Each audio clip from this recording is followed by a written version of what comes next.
Everyone, good morning. तो थोड़ा आज और डिसिप्लिन से हम लोग पढ़ाई कर रहे होंगे और शुरू में सभी बच्चों को ये जोश रहता है कि सर सवाल सॉल्व कर लें, खूब सारे ये वो। तो जो बहुत जोशीले बच्चे हैं उनके लिए एक छोटी सी मेरी बात है, वो मैं जरूर समझाना चाहूँगा। Physics by nature is very slow subject, okay? तो I don't want you to jump into questions till you are well equipped, right? तो इस वजह से जो है होमवर्क हम देंगे, लेकिन सही पढ़ाने के बाद, राइट? ऐसे नहीं कि अपन जो है जबरदस्ती जो है होमवर्क आगे से आगे दे रहे हैं। अपन सवाल सॉल्व करके थ्योरी नहीं सिखाना चाहता मैंने खुद ने जो है फिजिक्स, क्योंकि हमारे पास टीचर नहीं होते थे उस जमाने में, तो मैंने जो है बहुत सारी फिजिक्स जो है सवालों से उल्टी सीखी। बट यही काम यदि मैं अपने स्टूडेंट्स के साथ भी करने दूं तो फिर मेरा क्या फायदा, राइट? तो मैं आपको सवाल वगैरह सब दूंगा, लेकिन जब आप उनको अटेम्प्ट करें तो उससे आपकी थ्योरी गलत ना हो जाए, क्योंकि यदि गलत थ्योरी से आपने सवाल अभी सही सॉल्व कर लिए तो आपको उस गलत थ्योरी पे विश्वास हो जाएगा। इसलिए मैं बिल्कुल नहीं चाहता कि मैं आपको थ्योरी अच्छी तरह से पढ़ाए बिना सवाल दे दूं और आप वो सवाल आधी अधूरी थ्योरी से उल जलूल तरीके से गलत सलत तरीके से सॉल्व कर ले और सॉल्व करके आप तो खुश कि सर मुझे सवाल तो सॉल्व हो ही गए थे, हेंस मुझे तो फिजिक्स आती है, राइट? ऐसा होगा कि नहीं होगा? ऐसा होगा ना कि यदि मान लीजिए अपन ने सवाल सॉल्व कर डाले, फिर मैं कुछ भी थ्योरी पढ़ाता रहूं, आप बोले बारे में जाओ सर, आपकी थ्योरी मेरी थ्योरी से भी तो सवाल सॉल्व हो रहे ना सर। जो मेरी थ्योरी से सवाल सॉल्व हो रहे तो मैं क्यों सीखूं? जैसे कि मेरे एक दोस्त या एक्वेंटेंस कह लीजिए वो थे, वो एक बड़ी बढ़िया बात कहते थे मुझसे, अपने स्टूडेंट से, मुझसे तो नहीं।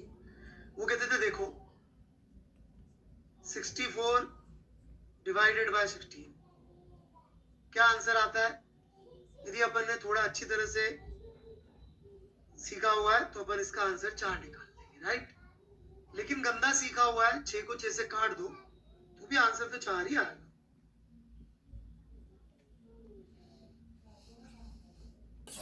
What do you say? पर अब आपको तो विश्वास हो जाएगा कि सर ये तो मस्त काम कर रहा है सर, ऑलराइट?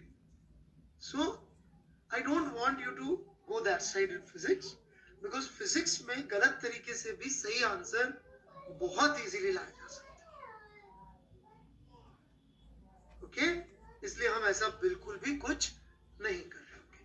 बाकी किसी को पर्सनल कुछ भी रिक्वेस्ट करनी है तो अब मुझे ठीक से पता नहीं है उसको बोलते क्या है, मैं ऐप पे दिखा देता हूँ यार। ये ऐसा कुछ ऐप पे एक सेक्शन होता है मैसेजेस का, ऑलराइट? तो यदि आप मुझे मैसेज करेंगे तो आप देख सकते हैं कि मेरे को मैसेज आ रहे हैं, तो मैं उसके रिप्लाई कर देता हूँ। उल जरूल सवाल पूछेंगे तो मैं रिप्लाई नहीं करूंगा। जैसे अब कोई मुझसे हाय लिख रहा है तो यार हाय का तो मैं क्या जवाब दूं, मैं हाय भी नहीं लिखूंगा, मैं भी मतलब थोड़ा सा बिजी रहता हूँ, राइट? पर यदि आप कोई भी जेन्युइन चीज पूछेंगे तो मैं आपके लिए बिल्कुल अवेलेबल हूँ जवाब देने के, राइट? यदि उस समय जवाब देना संभव होगा तो दे दूंगा, और यदि उस समय जवाब देना संभव नहीं होगा तो ये लिख दूंगा आगे पढ़ेंगे। और यदि वो हुआ अपना speed of light, Einstein, relativity, तो आपकी तो फर्स्ट रैंक से भी अच्छी रैंक आने वाली है। मेरे को फर्स्ट रैंक से अच्छी रैंक के पढ़ाना आता नहीं है, ठीक है कि नहीं? तो वो मेरी लिमिट के नीचे हो जाएगा, है ना? तो Einstein, black hole, relativity, speed of light, इसके नीचे की जो फिजिक्स है वो मुझे जेई फिजिक्स में मुझे सब कुछ आता है, राइट? तो उसका आंसर मैं या तो दूंगा या ये कह दूंगा कि भाई आगे पढ़ा, राइट? सो शुरू करें। आज का लेक्चर थोड़ा टफ होगा बच्चों, ऑलराइट? काफी टफ लेक्चर होता है आज का, तो कागज पेन लेके तैयार, और जितना अपन लोग इस चैटिंग से दूर रहेंगे उतना अच्छा रहेगा, ऑलराइट? जनरल पढ़ाई की एडवाइस, जब मेरा डाउट सेशन आएगा अगला तब आप पूछिएगा, लेकिन एक एक करके पूछेंगे तो मैं आंसर दे दूंगा, ठीक है? तो यदि आप लोग पढ़ाई के लिए सब तैयार हो, मैंने जवाब दे दिया है, मैं डीपीपी वगैरह कब दूंगा हर चीज बता दिया मैंने, ऑलराइट? तो यदि आप पढ़ाई के लिए तैयार हो तो जरा लाइक कर दीजिए एक बार, ऑलराइट कि सर हम लोग अब फर्स्ट क्लास तैयार है, बहुत कंसंट्रेशन से पढ़ाई के लिए, बहुत टफ लेक्चर है आज का। मैक्सिमम लोगों को इस चीज के विषय में कोई ज्ञान नहीं होता। इनफैक्ट मैं आपको एक किस्सा सुना देता हूँ शुरू करने से पहले, राइट, छोटा सा किस्सा है 2 मिनट का।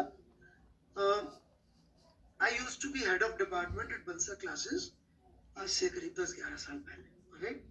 एंड इंडिया के सारे फिजिक्स के एस्पायरिंग और फिजिक्स के जो भी अपने आप को टीचर समझते थे, राइट, वो सब वहां पे कोशिश करते थे कि ज्वाइन कर सके, ओके। क्योंकि बंसा क्लासेस जमाने में first rank, second rank, top 10 rank, हर साल 2-3 टॉप 10 रैंक निकालता था। मैं छोटी था वहां का, तो मेरे को इंडिया के बहुत सारे टीचर्स से मिलना होता था, उनके इंटरव्यूज लेने होते थे। वंस अपॉन अ टाइम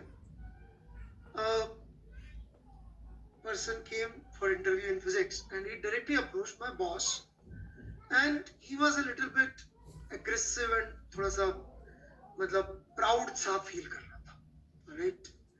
तो बॉस को उसका एटीट्यूड अच्छा नहीं लगा। बॉस ने उससे पूछा भी तुम्हारा क्या है क्या नहीं है, तो उसे बोला मैं आईआईटी कानपुर से पढ़ा हूँ और मेरी फर्स्ट 100 में रैंक आई थी एंड आई एम अपने जमाने का ये वो।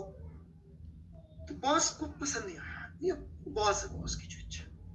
तो बॉस ने मुझे बोला कि इन सर का इंटरव्यू लेना। मैंने कहा सर, फिर उसको बोला आप बाहर वेट करिए, सर आ रहे हैं। वो बाहर चला गया। मुझे बॉस ने बोला यार अमित जी ऐसा है, इस बंदे को फिजिक्स पढ़ाने में डर लग जाए ऐसा इंटरव्यू लेना आज, मतलब इसका फिजिक्स पे कॉन्फिडेंस खत्म कर देना, तो मैं मानूंगा कि मतलब आप इंडिया के टॉप टीचर में आते हो, बेस्ट टीचर हो, ऑलराइट। और बेटा जिस चीज पे मैंने उसको 1.5 घंटा परेशान किया था और वो जवाब नहीं दे पाया था, आज का टॉपिक वही है। 1.5 घंटा उस बंदे ने 25 SMS किए थे, उस जमाने में व्हाट्सएप नहीं था। SMS किए मेरे बॉस को कि ये तो ऐसी चीजें पूछ रहा है, ऐसा थोड़ी होता है, और इसको तो मतलब न्यूटन्स लॉ पे इसने मेरे को जब आगे नहीं बढ़ने दिया और तो कुछ पूछा ही नहीं इसने, और भारी फ्रस्ट्रेशन। वो बॉस ने बोला था वाइट लता कि तो बंद कर देते हैं, तो बहुत डिफिकल्ट टॉपिक पढ़ाने जा रहे हैं, इसलिए आप थोड़ा सा फोकस से पढ़ाई करिएगा। बस इतना सा मेरा आपसे रिक्वेस्ट है, क्योंकि तकलीफ होगी समझ में, हो सकता है आज ना आए, इसलिए मैंने इसकी प्लानिंग भी ऐसे करी कि डाउट सेशन से एक दिन पहले रखा है, ताकि अगली क्लास भी फिर चाहे तो इसी के डाउट्स में चली जाए, ठीक है। जो पूछा था वही पढ़ा रहा हूँ बेटा, जो वो बंदा जवाब नहीं दे पाया था वही पढ़ाने जा रहा हूँ, राइट। 1.5 घंटे तक उसका मैंने टॉर्चर किया था। यही चीज के बारे में बता दूं मैं, फिजिक्स ओलंपियाड में 30 बच्चों का कैंप लगता है, ओके। जब फाइनल सिलेक्शन होता है 30 बच्चे का कैंप लगता है। उस 30 बच्चों के कैंप में जब वहां के प्रोफेसर ने पूछा कि कितने लोगों को ये वाली चीज पता है, तो सिर्फ 3 हाथ उठे थे, तीनों हमारे स्टूडेंट थे, alright. So be ready, focus, आसपास कोई भी प्रॉब्लम्स हो, कोई भी डिस्टरबेंस हो, उसको दूर कर दीजिए, क्योंकि हम डिफिकल्ट चीज पढ़ने जा रहे हैं, ठीक है। चलिए हियर वी गो देन। तो लास्ट क्लास में हम लोग कहाँ थे, ऑलराइट। कोई डाउट्स हो लास्ट क्लास के तो मैं क्वेश्चंस ओपन कर रहा हूँ, लास्ट क्लास के क्वेश्चंस ही होंगे, कोई और क्वेश्चन नहीं पूछेगा, राइट। लास्ट क्लास का कोई क्वेश्चन हो तो आप पूछ सकते हैं, वैसे मैं रिवाइज करवा देता हूँ एक बार, फिर आप पूछेगा, ज्यादा अच्छा रहेगा, नहीं तो आप शुरू में चैटिंग में भूल जरूर बातें लिखते हैं, ओके। तो लास्ट क्लास में हम यहाँ थे एग्जैक्टली कि भाई हाँ इनसाइड एटॉमिक न्यूक्लियस भी रह गया है, ये बच्चा सही। चलिए मैं इनसाइड एटॉमिक न्यूक्लियस की भी थोड़ी सी बात कर लेता हूँ, ऑलराइट। लास्ट क्लास की पीडीएफ से शुरू करते हैं अपन। तो लास्ट क्लास का लेक्चर नंबर 1-2 होना चाहिए, ये भी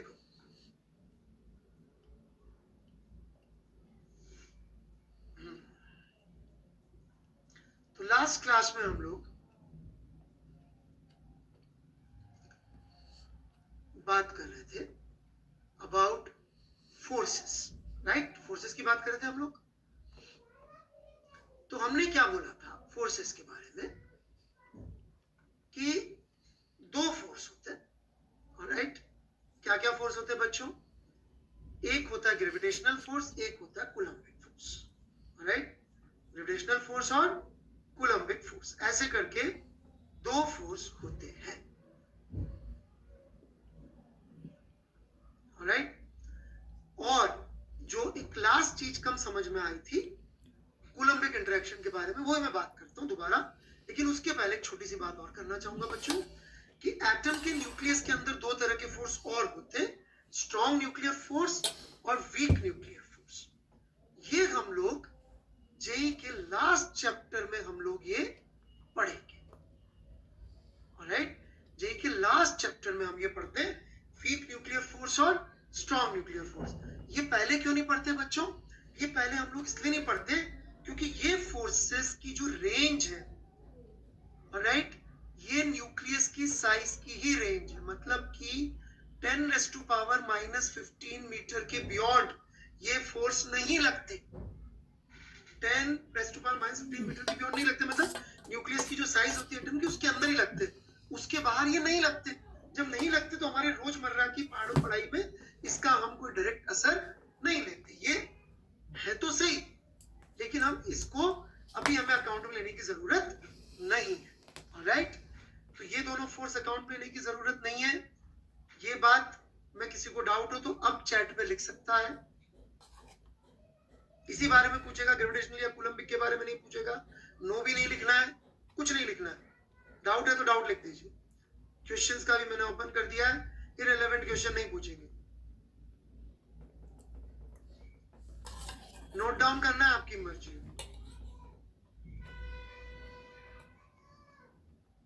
एनी डाउट्स इन दिस?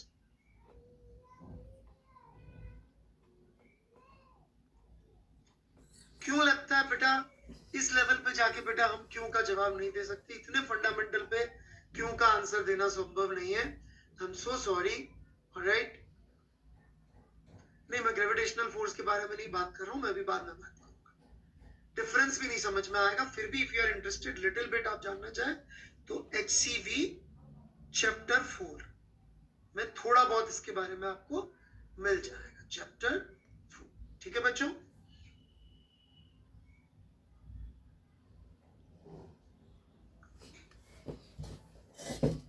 बहुत सारे इरेलेवेंट डाउट पूछ रहे लोग।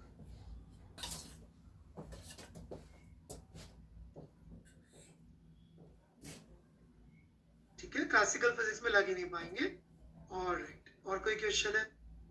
10⁻⁻15 मीटर के डिस्टेंस पे ही लगते हैं बस। ठीक है, चलिए, इनका कोई यूज नहीं है। Next, let's go back to this statement. जब एक मास को दूसरे मास का एग्जिस्टेंस पता लगता है, ऑलराइट, तो हम कहते हैं, हम उसे कहते हैं कि that is a gravitational force. एक मास को पता लगना कि दूसरा मास एग्जिस्ट करता है, दैट्स इट। उससे ज्यादा कुछ नहीं है ग्रेविटेशनल फोर्स। पता लगना, भाई आपको मेरे एग्जिस्टेंस का पता लग रहा है थ्रू दिस मीडियम, तो दैट्स एन इंटरेक्शन। ऑलराइट, इस पेन के कैप को पता लग रहा है अर्थ का existence, that is through a medium called gravitational force.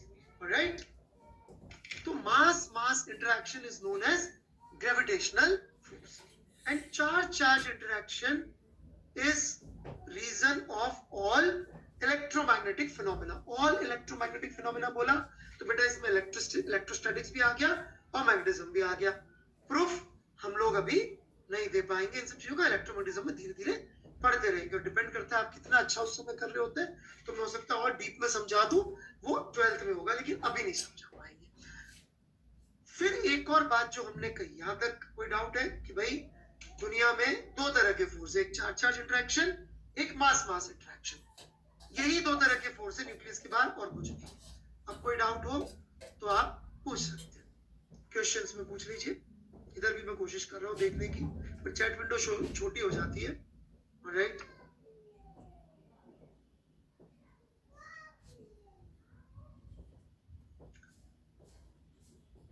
Mass mass interaction का एग्जांपल मैंने दे दिया है, कौशान चौधरी।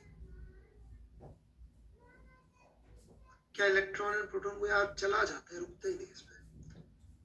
सर क्या वो, please ask it in question, that is much easier for me to answer. What is definition of force?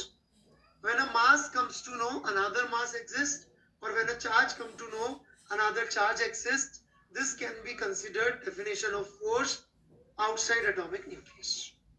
Right? Sir ये दोनों तो attractive force है, बिल्कुल नहीं. चार्ज चार्ज इंटरेक्शन रिपल्सिव भी होता है. सर जी की वैल्यू कोई मतलब नहीं है, ये फालतू सवाल है. जी की वैल्यू किसने निकाली थी? Which book to be referred? ये फालतू क्वेश्चन पूछ रहे लोग. विश्वावस्थाना. यदि मैं सवालों के जवाब देना बंद कर दूंगा तो बिकॉज लोग फालतू सवाल पूछ रहे हैं. Right? How do we define force? I have tried it. Sir, repulsion also Coulombic forces occurring among both forces, which is more stronger? Coulombic force is considered more stronger क्योंकि उसका जो constant है वो बड़ा होता है, but it is not relevant to what I am teaching.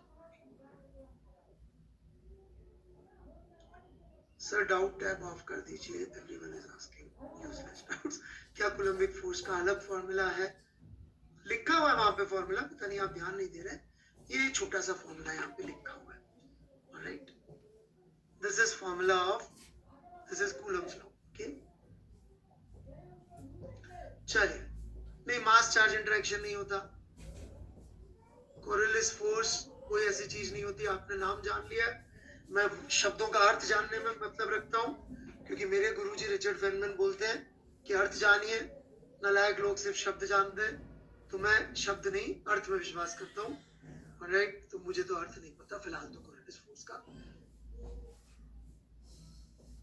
Okay, चलिए आ रहे हैं सब सवालों पे. कुछ चीजें आगे की है, कुछ चीजें रिलेवेंट है. मैं आगे बढ़ूंगा. ठीक है? दूसरी इंपॉर्टेंट बात जो हमने कही थी, बहुत ज्यादा इंपॉर्टेंट बात, वो ये थी, देयर इज नो कॉज और type of force other than these two discussed outside atomic nucleus. इसके अलावा दुनिया में फोर्स का कोई और कॉज, कोई और चीज नहीं है. कुछ भी नहीं है इसके सिवाय. यही है. यदि आपको कोई बेवकूफ बनाता है, नाम बड़े बड़े लेके, pseudo force, centrifugal force, Coriolis force, pseudo force for rotation, समझ रहे हैं मेरी बात? Inertial force, d'Alembert's theorem, magnetic force. घबराने का नहीं है. बेवकूफ बना रहा है, उसको कुछ नहीं पता. मैं कह रहा हूं ना आपसे. Air resistance, thrust, pressure, fluid, कुछ भी नाम ले सकते हैं. कुछ भी. जो बेवकूफ है वो बेवकूफ बनाने के लिए आपको ऐसे उल जलूल नाम ले रहा होगा कि आपको कोई चीजें समझ में नहीं आने. राइट? मैं कह रहा हूं आपसे कि दो ही कॉज है न्यूक्लियस के बाद, एटम के न्यूक्लियस के बाद. चार्ज चार्ज इंटरेक्शन और gravitational interaction. That's it. Nothing else is there. Nothing else is there. Let's try to understand it. बड़े लेवल पे जो दुनिया चल रही है, गैलेक्सी का बनना, प्लैनेट्स का होना, प्लैनेट्स के पास में मून का होना, सोलर सिस्टम का बनना, ये सब कौन रन कर रहा है दुनिया को बड़े लेवल पे? Gravitational interaction. उसके अलावा जो भी कुछ है, जैसा मैंने पिछली क्लास में भी कहा था, चाहे वो मसल का फोर्स हो, जैसा किसी ने पूछ लिया. राइट? आजकल मैंने एक्सरसाइज शुरू की, इसलिए मैं ऐसा करना. राइट? ओके. और ये पेंसिल का टूट के नहीं बिखर जाना is ultimately इलेक्ट्रोमैग्नेटिक और एटम्स का फोर्स. और कुछ नहीं है दुनिया में जिसको नॉर्मल कॉन्टैक्ट फोर्स बोलेंगे आगे जाके. ये टक्कर हो रही है, दैट इज इलेक्ट्रोमैग्नेटिक फोर्स. मैं कुर्सी पे बैठा हुआ, अर्थ के फोर्स के बावजूद नहीं गिर जा रहा हूँ. अर्थ का इलेक्ट्रोमैग्नेटिक फोर्स. ये पेन को मैंने पकड़ के रखा, नहीं गिर जा रहा है, electromagnetic force.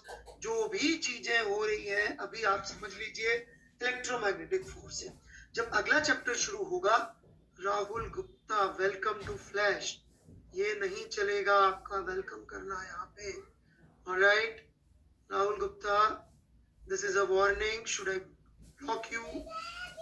Alright, they are all ultimately charge interaction and nothing else. हाँ, इलेक्ट्रोमैग्नेटिक का मतलब होता है चार्ज इंटरेक्शन का थोड़ा सा एडवांस वर्जन और कुछ नहीं. That's it. ऑलराइट, मेरी उंगली टूट के क्यों नहीं गिर जा रही हाथ से ग्रेविटेशनल अट्रैक्शन के बावजूद? रीजन, वो हड्डी और सब चीजों से जुड़ी है जो अल्टीमेटली फाइबर से बने हुए, और वो फाइबर सारे के सारे इलेक्ट्रोमैग्नेटिक फोर्स से आते हैं। यस, आर्यन बजाज ही बोल रहे, all forces that you see, मैं जितने नाम बोल चुका वो और जो मैंने नहीं बोले वो भी, क्योंकि आप बार बार पूछेंगे, मैं जवाब नहीं दे सकता। हवा का थपेड़ा मुझ पे लगा, इलेक्ट्रोमैग्नेटिक फोर्स। मसल से मैंने फोर्स लगाया, इलेक्ट्रोमैग्नेटिक फोर्स। मेरी कुर्सी मुझे सपोर्ट कर रही है, इलेक्ट्रोमैग्नेटिक फोर्स। कुर्सी खुद नहीं टूट जा रही है, इलेक्ट्रोमैग्नेटिक फोर्स। राइट, हर चीज इज दैट। ये मैं अपने रुमाल को खींच रहा हूँ, फाड़ने की कोशिश कर रहा हूँ, नहीं फट रहा है, इलेक्ट्रोमैग्नेटिक फोर्स। खींच पा रहा हूँ, इलेक्ट्रोमैग्नेटिक फोर्स। इसलिए सारी चीजें मत पूछिए, कह तो दिया एक बात, all forces except galaxy, planet वगैरह के अलावा हर force is ultimately charge direction. Right, फिर भी आपको इस विषय में ज्यादा जानना है तो एच.सी. वर्मा चैप्टर 4 पढ़े, वहां पे आपको ये चीजें वर्मा जी ने थोड़ी सी और बढ़िया समझा रखी है। एच.सी.वी. चैप्टर 4, रीड इट, अगली क्लास में डाउट पूछ सकते हैं मुझसे, ठीक है? फिर भी मैं 1 मिनट के लिए भी किसी ने रिलेवेंट डाउट पूछा तो मैं क्वेश्चंस खोल रहा हूँ, ठीक है? इररिलेवेंट हुआ तो नहीं करो। बाकी लोग लिख ले, जिन लोगों को समझ में आ गया लिख ले, अपनी भाषा में लिख ले।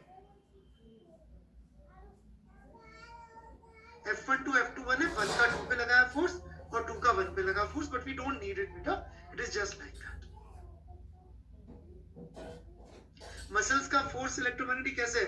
क्योंकि मसल्स अल्टीमेटली बनी होंगी सेल्स और टिश्यूज से, और टिश्यूज और सेल्स अल्टीमेटली बने होंगे मॉलिक्यूल से, और मॉलिक्यूल अल्टीमेटली जुड़े हुए एक दूसरे से through electromagnetic force, proton electron के अट्रैक्शन से। एटम न्यूट्रल होता है पर कूलम फोर्स कैसे लगा देता है? बहुत अच्छा सवाल है मिस्टर प्रिंस रॉय। इसका जवाब मैं आपको जब इलेक्ट्रोमैग्नेटिज्म का पहला लेक्चर ले रहा हूँ 12th क्लास में, जब जरूर दूंगा कि दुनिया न्यूट्रल होने के बावजूद इलेक्ट्रोमैग्नेटिक फोर्स क्यों लगता है। What reaction, friction is also electromagnetic force. ये जब मैं खींच रहा हूँ इट इज फ्रिक्शन ओनली ना, ये भी इलेक्ट्रोमैग्नेटिक फोर्स है। आप बार बार पूछेंगे नया कुछ नहीं मिलेगा, ठीक है प्रिंस रॉय? जब मैं पढ़ा रहा हूँ इलेक्ट्रोमैग्नेटिज्म, जब शुरू करूंगा तो पहले दिन ही ये बात करूंगा कि न्यूट्रल होने के बावजूद फोर्स कैसे लगाता है। वेट करिए, 1 साल लगेगा।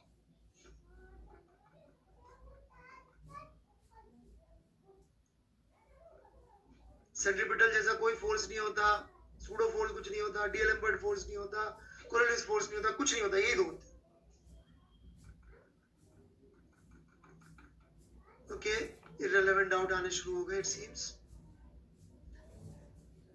हाँ, डिफरेंस बिटवीन कूलम्बिक उसको से चार्ज जब रुके होते हैं तब होता है, इलेक्ट्रोमैग्नेटिक जब चार्ज चल रहे हैं उसको भी अकाउंट में ले लेता है। काफी कॉम्प्लिकेटेड थ्योरी है, अभी समझ में नहीं आएगी, 12th की फिजिक्स, ठीक है? चलिए, तो 1-2 रेलेवेंट डाउट्स थे, उनके मैंने आंसर दे दिए हैं।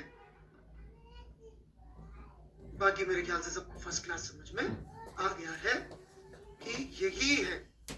राइट, ये फॉर्मूले जो है इनको यदि आप देखेंगे तो इसमें एक इंटरेस्टिंग चीज आ रही है, दोनों फॉर्मूले में 1/r² आ रहा है।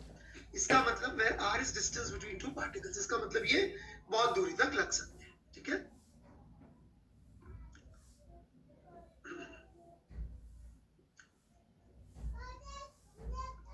So here we go then. सबसे इंपॉर्टेंट चीज आज की, जो हम आपको कितना भी सिखा ले पर आप इसको गलत कर सकते हैं। सो पे अटेंशन, कॉपी पेन पकड़ लीजिए और लिखना शुरू कर दीजिए कि ये जो 2 फोर्सेस अपन देख रहे हैं,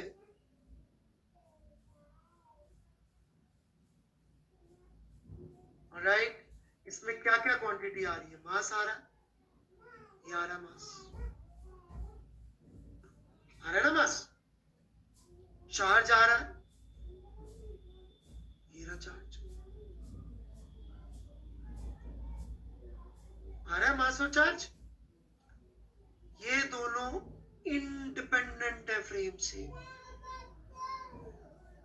कोई डाउट यहां तक? ये वैसे समझा चुका हूं मैं। Mass is independent of frame, charge is independent of frame.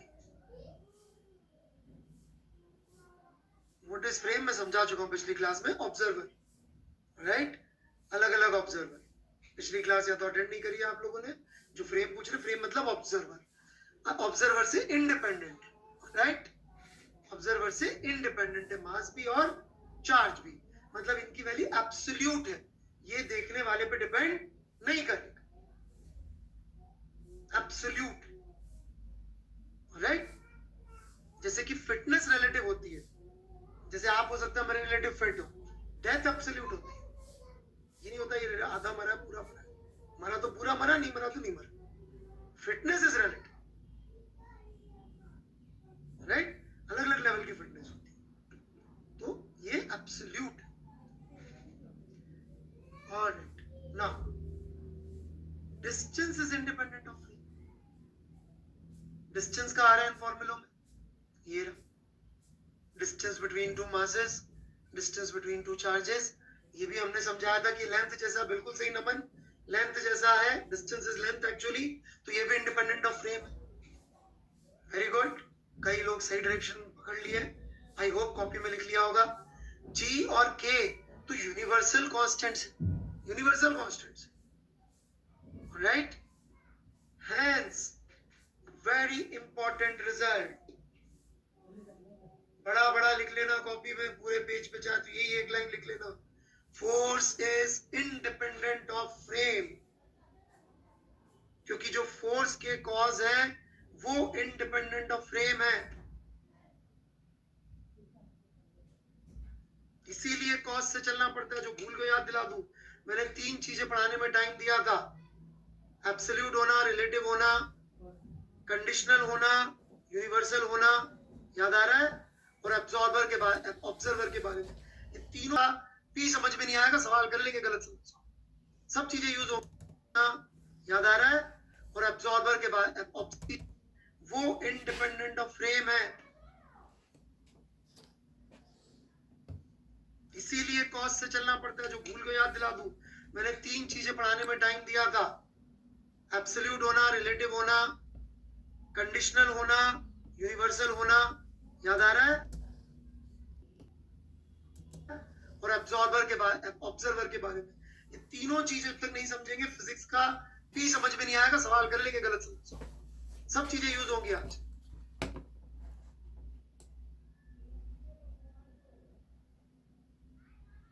Force does not depend on observer, बहुत बढ़िया अभी गुप्ता, उसी डायरेक्शन में चल रहे हैं, बहुत अच्छा सोच रहे हैं आप, बहुत अच्छा, ओके, बस चुपचाप बैठ रही, लेकिन यार लिखिए मत चैट पे, सोच बहुत अच्छा रहा है, क्योंकि आपने इतनी अच्छी बात लिख दी, इसलिए मुंह से वहां निकल गई, हालांकि बोलना नहीं चाहिए था मेरे को, क्योंकि आप चैटिंग पे लिख रहे, कॉपी में लिख लीजिएगा, right, force is absolute, it does not depend on observer, independent of frame, force is absolute. जितने लोगों ने लिख दिया है कॉपी में फोर्स इज एब्सोल्यूट, पूरे पेज पे बड़ा बड़ा, राइट, जितने लोगों ने लिख दिया है यस कर दीजिएगा, बड़ा बड़ा कॉपी में, पेज पे सिर्फ एक ही बार लिखना है, पोल चालू कर दिया मैंने, पेज पे एक ही चीज लिखी होनी चाहिए, बड़ा बड़ा, force is independent of frame, पूरे पेज पे बड़ा बड़ा लिखा होना चाहिए।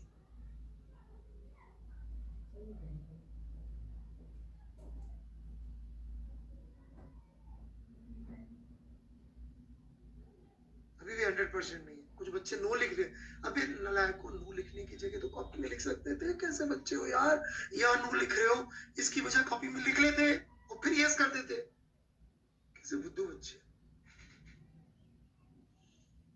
हाँ लेजेंड, ये भाई सही बोल रहे हो तुम, राइट, आजकल लेजेंड बोलते लोग, राइट, हमारे जब बच्चों को पढ़ाते थे हम तो क्लास में, तो हम थोड़े से बैड वर्ड यूज कर लेते थे, अब लेजेंड बोलना पड़ता है, सही, ओके, फर्स्ट रैंक से भी अच्छे वाले भी कह सकते हैं। Now here is a problem,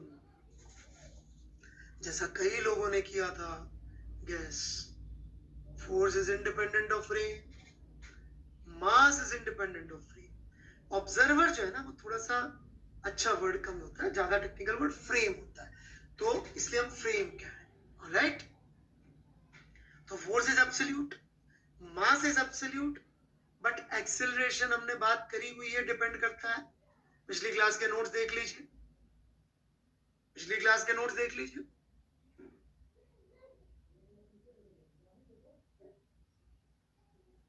पिछली क्लास के नोट्स लिखे होंगे, डाउनलोड किए होंगे तो बहुत अच्छी तरह से हमने समझा रखा है. Acceleration is dependent on observer.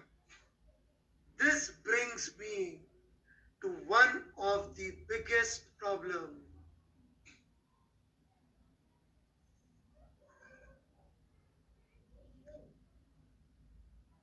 I, Amit Gupta, have proven great God himself of physics, Sir Isaac Newton's law wrong. Is it even possible? He's the most intelligent human being ever. और मेरा जैसा आदमी उसको 10 minute में गलत prove कर दे संभव नहीं है. गलती कुछ और है. पढ़िए इसको ध्यान से, और जो यहाँ लिखा है पहले लिख लीजिए इसको, जो मैंने यहाँ पे लिखा है कॉपी में लिख लीजिए.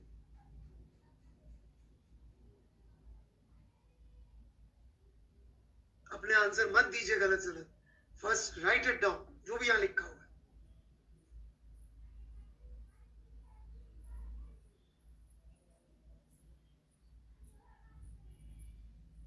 आई am waiting for you to write down whatever is written here, because writing की अंडरस्टैंडिंग ज्यादा होती है.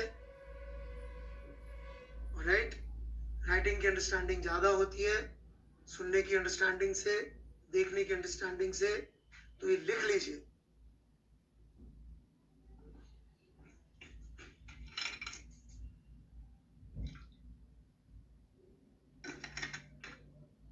मैंने नहीं बोला समझना है. ना ना ना ना ना, ना.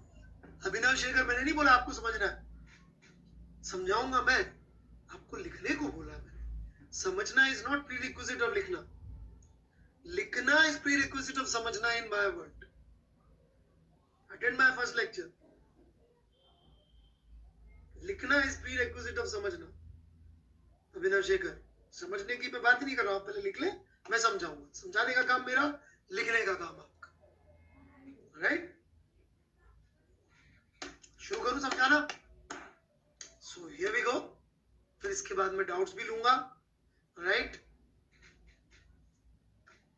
वेट. क्या आई एम वेटिंग. लिख लीजिए. Take your time.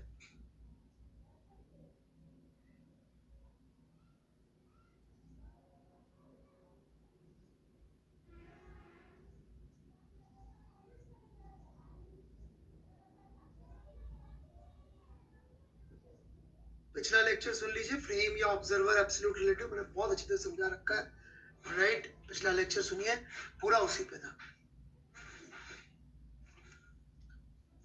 बेटा बहुत डिफिकल्ट चीज है, इसके लिए मैं इतनी तैयारी करा रहा हूँ आपको. एक बार फिजिक्स का टेस्ट आ जाए, फिजिक्स का फ्लेवर होता क्या है. जब तक मैं आपको फिजिक्स का टेस्ट ही नहीं करवाऊंगा, सवाल क्या करूंगा यार. सवाल तो कर ही लोगे, मैं पढ़ा रहा हूँ, सवाल कैसे नहीं कर पाओगे. बट पहले पता तो पड़े, सब्जेक्ट का मुंह में फ्लेवर तो आए. सब्जेक्ट है क्या, खुशबू तो है फिजिक्स की. फिजिक्स के नाम पे बैठ के उल जरूल इक्वेशन सॉल्व करते रहे, गलत सलत सवाल कर लिए, उससे क्या मिलेगा. वो तो 2 दिन में फिर भूल जाओ. Alright, here we go. ध्यान से पढ़िए. पहला स्टेटमेंट, सबसे पहले तो मिस्टेक क्या है ये समझ लें अपन. एक्सेलरेशन जो है वो फ्रेम चेंज करेंगे तो चेंज हो जाएगा. इस फ्रेम डिपेंडेंट. राइट, तो जैसे जैसे हम फ्रेम चेंज करेंगे, LHS will keep on changing. LHS would keep on changing. अब ऑब्जर्वर एक लिया अपन ने, तो उस ऑब्जर्वर को एक्सेलरेशन कुछ दिख रहा है, दूसरे ऑब्जर्वर को हो सकता है कि एक्सेलरेशन कुछ और दिखे. समझ रहे मेरी बात. कितने भी मैं ऑब्जर्वर चेंज कर लूं, लेकिन ये वाली साइड में तो कोई चेंज नहीं होगा. मतलब कि RHS की वैल्यू सेम बनी रहेगी, LHS की value continuously zero, non zero भी और ही हो सकती है. क्योंकि मान लीजिए मैं ट्रेन में बैठा हूं, ट्रेन एक्सेलरेट हो रही है, लेकिन मैं ट्रेन में बैठे अपने सामने के बंदे को क्या बोलूंगा, एक्सेलरेटेड नहीं है.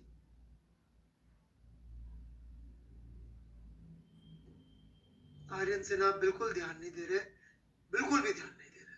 कुछ भी लिख रहे हैं यहाँ पे, या नॉट पेइंग अटेंशन. यदि F एब्सोल्यूट और M एब्सोल्यूट है और वो चेंज ही नहीं हो सकते, तो उनकी वैल्यू फिक्स रहेगी. रेशियो सेम क्यों रहेगा. वो मान के बैठे मिस्टर आर्यन सिन्हा कि Newton's law is the absolute universal law. क्यों? Because probably this is the only law we know. तो ये यदि फेल हो गया तो हम जिंदगी में कहाँ जाएंगे? इसे घबराइए मत, मैं हूं, मैं लेके जाऊंगा आपको न्यूटन लॉ के आगे भी। राइट?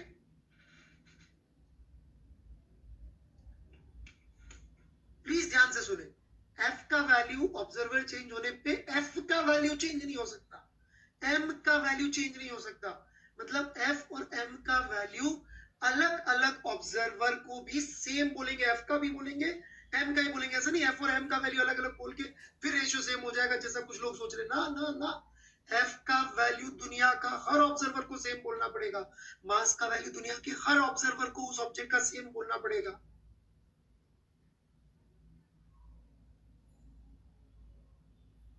ठीक है? समझ में आई बात? मैं बोलूंगा अभी डाउट के लिए, आप सुनिए ध्यान से, आएगा समझ में। और एक्सेलरेशन का value we know would be different from all observers perspective. Hence यदि हम लोग न्यूटन के सेकंड लॉ को एक मैथमेटिकल इक्वेशन मान ले जो यूनिवर्सली वैलिड है, तो गलत हो जाएगा। क्यों मैं पढ़ा के आया आपको कि सारे लॉ यूनिवर्सल नहीं होते? ये तो गलती आपकी है या आपको जिन्होंने पढ़ाया उनकी है कि उन्होंने इस लॉ को इस तरह से प्रेजेंट कर दिया कि आपको लगा कि this is the only law. Conditional conditional नहीं, यूनिवर्सल। यूनिवर्सल एग्जांपल का सबसे अच्छा मुझे लगता है death. Death is absolute universal, everything, सबको मरना है और मरना इज एब्सोल्यूट, चलो उसका कोई रिलेटिव वो नहीं है। तो ये डेथ जैसा लॉ नहीं है, ये कंडीशनल स्टेटमेंट होना चाहिए, it can not be absolute. Right? यदि ये एब्सोल्यूट होता तो फिर हमेशा ट्रू होना चाहिए, यूनिवर्सल होना चाहिए था। राइट? जैसे कि let's take an example of this. Alright, चलिए किसी को डाउट्स पूछने।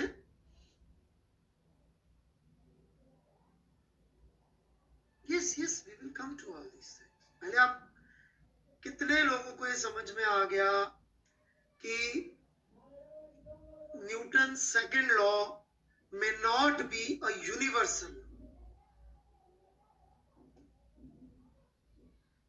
may not be universal.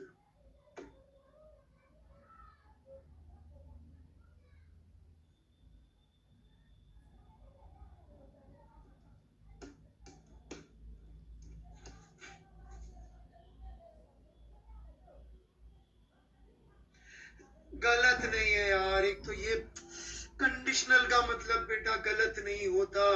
Conditional का मतलब होता है हमें ज्यादा केयरफुल रहना है। ये पूछ रहा है कितने लॉ गलत है? लॉ गलत नहीं है, लॉ गलत नहीं है।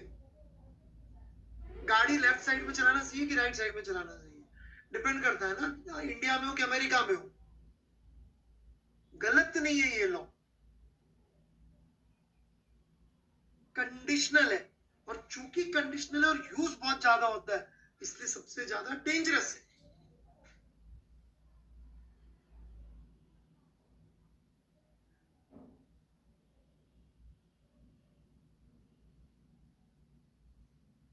पढ़ाएंगे ना, कंडीशन वगैरह सब पढ़ाएंगे, व्हाई टू वरी, मना थोड़ी कर रहा हूं,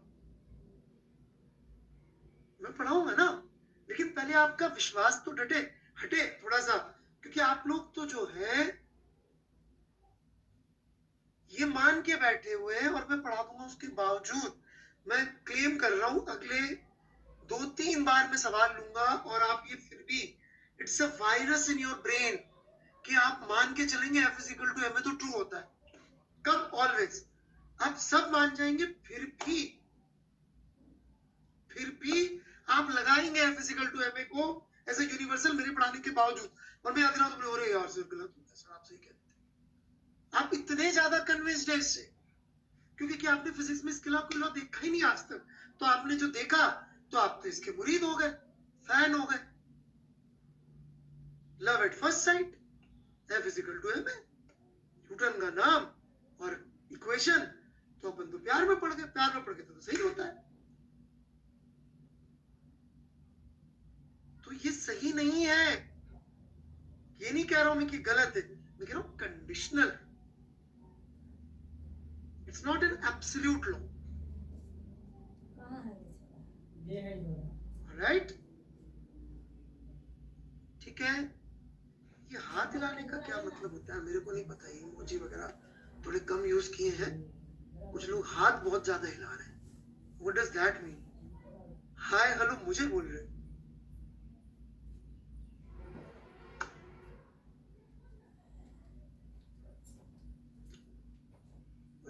हेलो तो हो गया ना यार, पढ़ाई कर रहे हैं अब तो अपन। ओके, जैसे कि ये हमने एक एग्जांपल लिया है,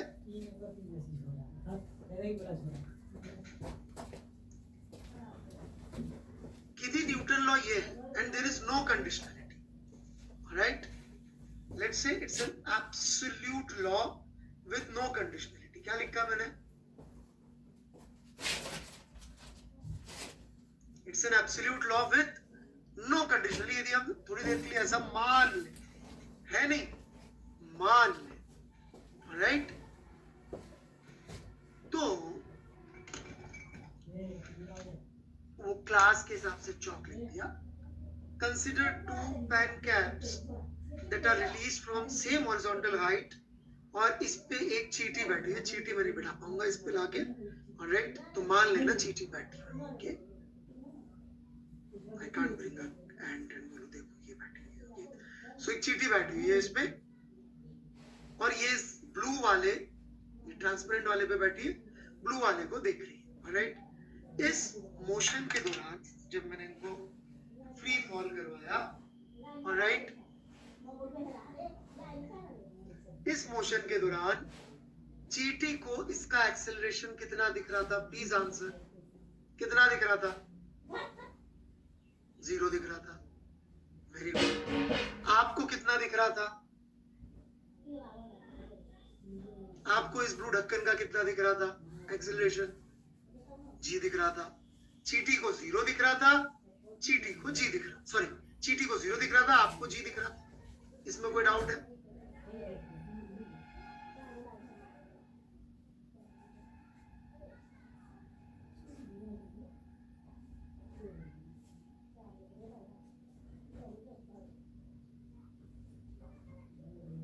ओके, लेकिन जब हम इसका एफबीडी या कुछ हम इसके ऊपर फोर्स बनाएंगे, राइट, जब हम इसके ऊपर फोर्स दिखाएंगे तो फोर्स तो सिर्फ एक ही लग रहा है, अर्थ का ग्रेविटेशनल पुल,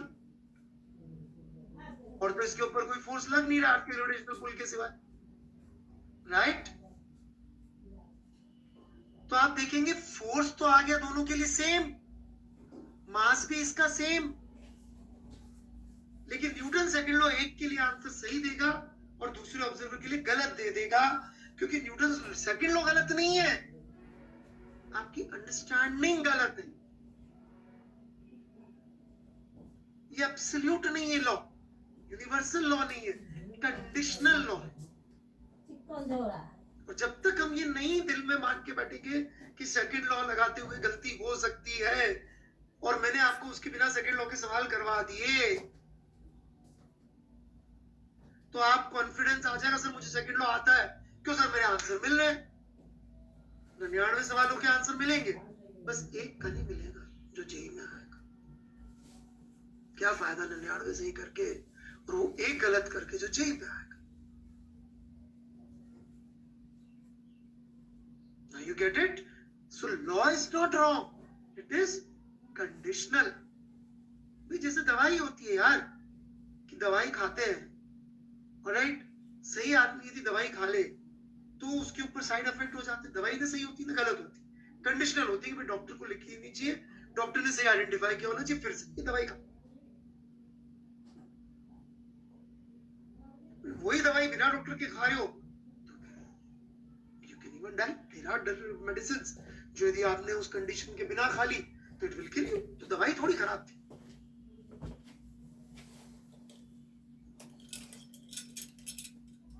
ये देखिए प्रथम चतुर्वेदी आपके स्टेटमेंट में ही ये अजम्पशन है कि second law must be right.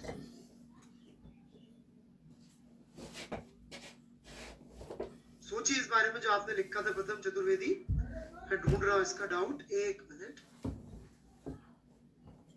कहीं चला गया। क्वेश्चन में लिखेंगे क्या प्रथम चतुर्वेदी अपना डाउट? आपका डाउट ठीक था, क्वेश्चन में लिखेंगे तो मैं यहाँ डिस्प्ले कर दूंगा और समझाऊंगा कि कैसे गड़बड़ है ये सोच। सिर्फ प्रथम चतुर्वेदी क्वेश्चंस में लिखेंगे।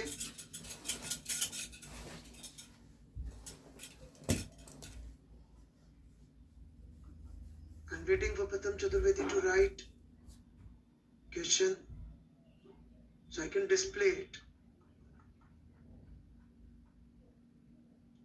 कंडीशनल है बेटा, गलत होता तो न्यूटन का इतना नाम क्यों होता?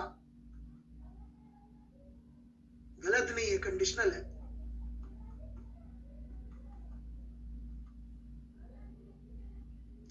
A is conditional acceleration, नहीं बोला ऐसा। ओके, प्रथम Chaturvedi. If A is different for ant on chalk, then force of him will also change. This is what Pratham Chaturvedi has written. Now, can you see the question? And how many of you can see कि इस question के पूछने हुए ही प्रथम चतुर्वेदी जी ने नाम पे मत जाइएगा कि भाई मैं इस बच्चे को बुरा नहीं, मैं लॉजिक की बात कर रहा हूँ कि इस क्वेश्चन को पूछने में इन्होंने क्या किया, इन्होंने मान लिया कि सेकंड लॉ तो ट्रू है। कैन यू सी दैट और नॉट? कि ये क्वेश्चन पूछते हुए असम्पशन है हो गया है कि सेकंड लॉ तो ट्रू है ना सर, तो फैक्ट है, इस क्वेश्चन में ये है। क्यों? क्योंकि क्या कह रहे हैं, ये डिफरेंट हो तो फोर्स चेंज हो जाएगा। क्यों? क्योंकि सेकंड लॉ तो इनके लिए यूनिवर्सल है। Can you see that? कितना हमारे अंदर तक सेकंड लॉ घुसा हुआ है। हम मान के चलते कि एफ तो एम में होता ही होता है, तो लॉ है जी। फोर्स एब्सोल्यूट है, मास एब्सोल्यूट है, क्या उसको एक्सेलरेशन से यूनिवर्सली रिलेट कर सकते हैं? That is what I am saying कि शायद हो सकता है नहीं कर सकते हो, यूनिवर्सली नहीं कर सकते।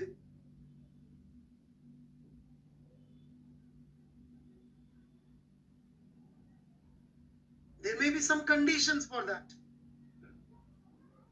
Do you get प्रथम? हो सकता है दोबारा सुनना पड़ जाए वीडियो।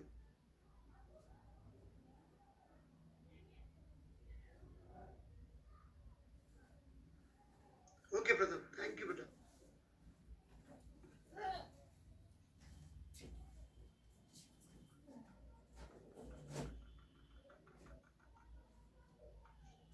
सो इस सेकंड लॉ रॉन्ग जैसा कई लोग सोच रहे हैं,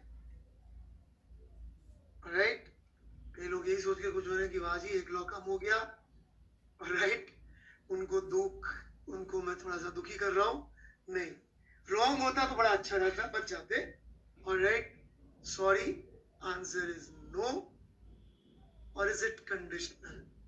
yes, it is conditional.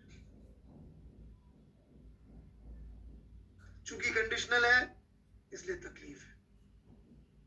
Alright, wrong होता तो कोई टेंशन ही नहीं थी यार। रॉन्ग के लिए काहे की प्रॉब्लम है? जितनी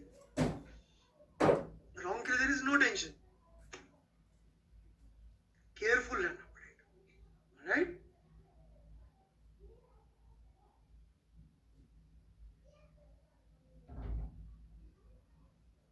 ओके, कुशाग्र सिंह ने डाउट पूछा था कि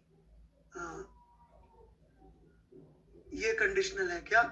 ऑलराइट, मैं पहले ही आपको कह चुका था, ये रहा क्वेश्चन।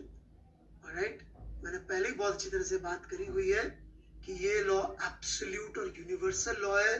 दो मासेस हमेशा एक दूसरे पर इतना फोर्स लगाते हैं। सो ये जो फिजिक्स के लॉज है, दो जो कॉज है, ये कंडीशनल बिल्कुल भी नहीं है।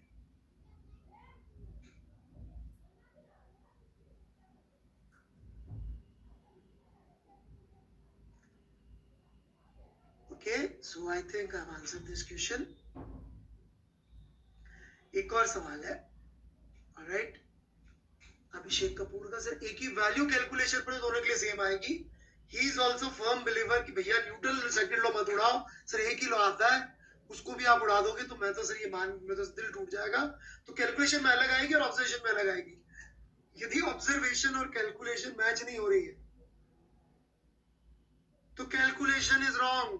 पहले दिन बोला था मैंने, रिचर्ड फेलमैन कहते हैं एक्सपेरिमेंट मतलब ऑब्जर्वेशन, ऑब्जर्व अलग होगा, ये तो एग्री कर रहे हैं ना। तो आपकी कैलकुलेशन का मैं क्या करूं? आप कह रहे कागज पे कुछ और करेंगे, असल में कुछ और हो रहा होगा। तो दुनिया बनी कैसे? कैसे पंखा बना है, कैसे मोबाइल बना है, कैसे ये रिपोर्ट चल रही है, कैसे सब चीजें चल रही है, they are all based on Newton second law. कहीं ना कहीं यूज हो ही रहा है। You get it? कहीं ना कहीं यूज हो ही रहा है। इसका मतलब हमारी कागज की कैलकुलेशन फिजिकल वर्ल्ड के हिसाब से ट्रू होती होगी। तो ये नहीं होगा कि ऑब्जर्व कुछ करेंगे और कुछ और जाएगा। कंडीशनल क्या होता है बता चुके हैं, आप पिछला लेक्चर देखिए।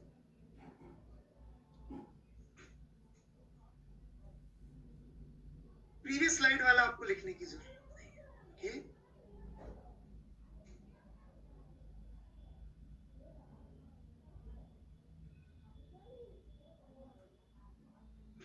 अनन्या, मैं आपके डाउट का जवाब ऐसे दे रहा हूँ कि आप वर्क की बात कर रहे हैं, ऑलराइट। आपको वर्क एनर्जी अभी नहीं आता, प्लीज बिलीव मी, ऑलराइट। अभी आगे की चीज पे बात ना करें, ऑलराइट। हाँ रे ना बेटा, अभी तो टाइम है मेरे पास। पहले आप लोगों का थोड़ा दिमाग तो खोलो, ऑलराइट।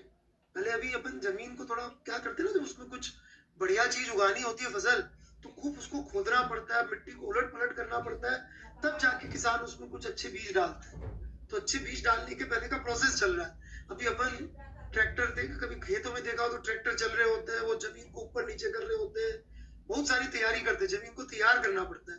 तो हम जमीन को तैयार कर रहे हैं, राइट। सीधे उठा के यदि भी बीज डाल दिए तो कुछ नहीं होगा, फसल बर्बाद हो जाएगी हमारी।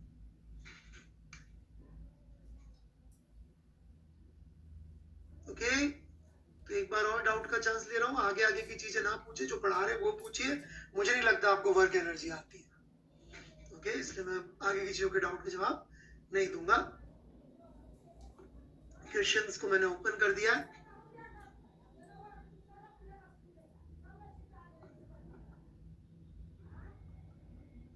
सर तो किस कंडीशन में बताऊंगा? हर्ष मिश्रा जी बताऊंगा, हैव पेशेंस। जवाब दे दिया मैंने, बता रहा हूं। Sir this second law become mysterious now, please. Yes yes yes. अरे यार, कितने लोगों ने बाहुबली देखी है यार? ऑलराइट, पोल, चलिए कितने लोगों ने बाहुबली देखी? पोल का आंसर नहीं दे रहे यार, इस पे भी नो। हे भगवान, कुछ लोग तो नो ही टाइप करते हैं। क्यों देखी सेकंड वाली बाहुबली? राइट डाउन यहाँ पे कमेंट, सेकंड वाली बाहुबली क्यों देखी?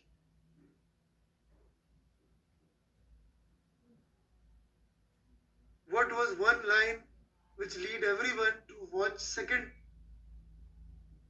कटप्पा ने बाहुबली को क्यों मारा? राइट, कटप्पा ने बाहुबली को क्यों मारा? न्यूटन सेकंड लॉ की कंडीशन क्या है?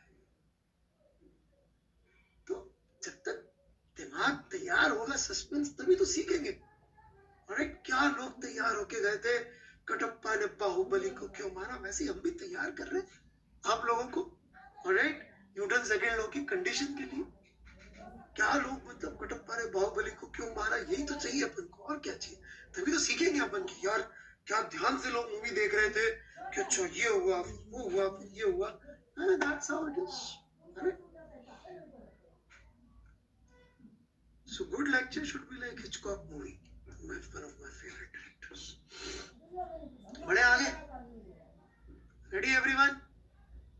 लाइक मार दीजिए एक बार ताकि मुझे पता लग जाए सब लोग कटप्पा ने बाहुबली को क्यों मारा के मोड पे आ चुके हैं, सस्पेंस के लेवल पे।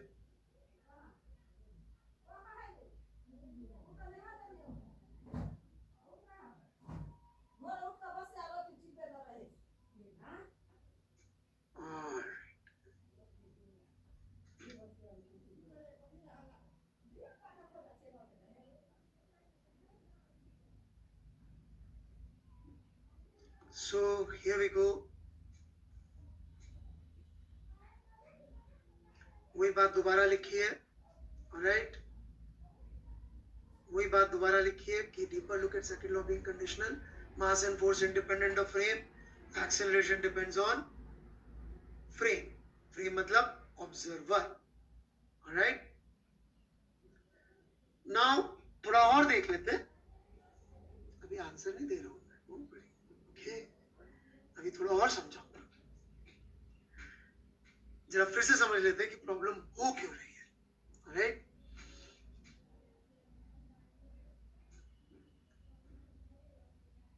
कि acceleration actually can be caused by two things.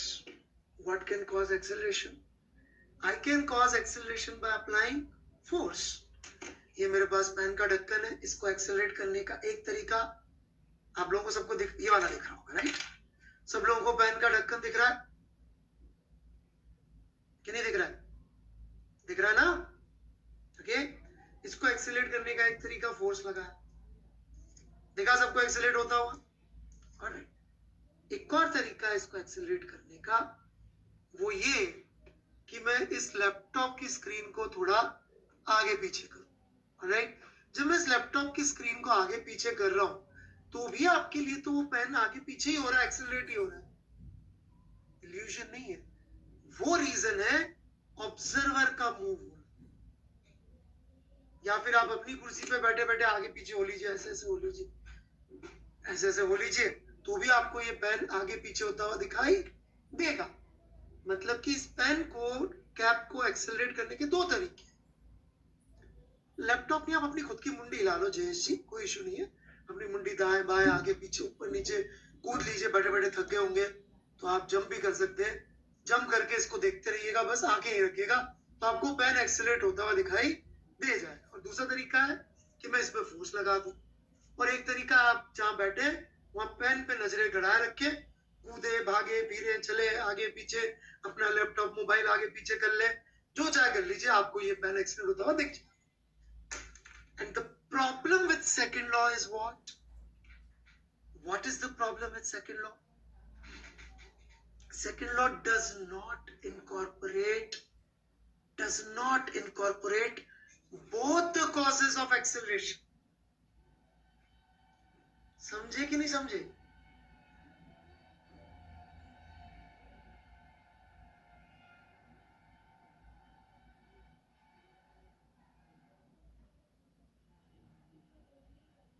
समझे?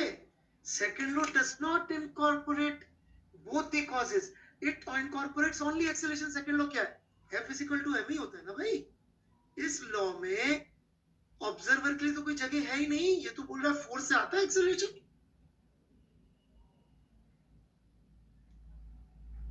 Yes, it incorporates only force as the cause. भाई बाहुबली 2 5 मिनट की थोड़ी थी, बाहुबली 1 जितनी बड़ी थी। कटप्पा ने बाहुबली को क्यों मारा का जवाब भी बाहुबली 1 जितना ही होगा, है पेशेंस।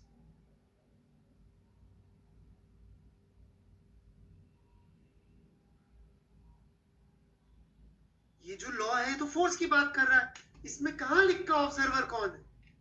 या किसी ने पढ़ा दिया आज तक आपको?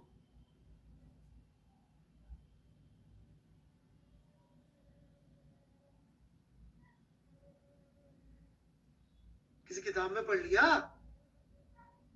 नहीं ना, वो लिखते हैं is equal to f by में, और 3 मार्क्स के ऊपर ये सवाल कर लो, वो सवाल कर लो, वर्क एनर्जी कर लो, सब कर लो, पर यही मत जानो कि लॉ कंडीशनल है कि यूनिवर्सल है। फिर बस एक सवाल होगा, कौन सा? जो जेई में आएगा, बाकी सब सही हो जाएंगे, उसके पहले वाले सारे सवाल सही। Alright,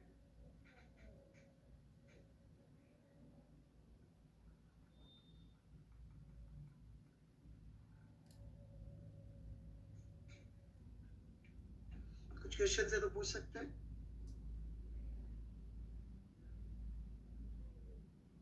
thank you. एक बच्चे ने मेरे को एक बहुत अच्छी बात लिखी कि सर मुझे अब फिजिक्स और मैथ्स का अंतर समझ में आना शुरू हुआ।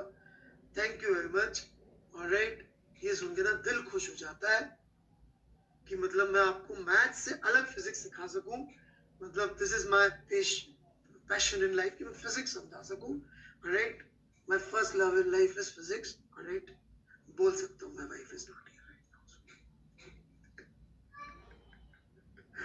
ओके,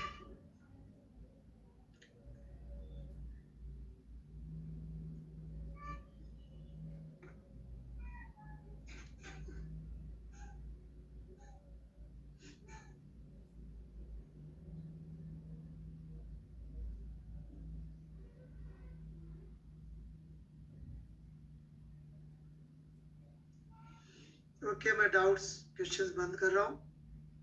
लेट्स सी कुछ अच्छी चीजें पूछी हो तो।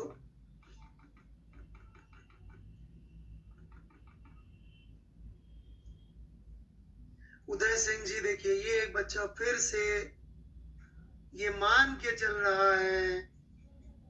उदय सिंह बेटा, आप मान के चल रहे हैं कि सेकंड लॉ इज यूनिवर्सल।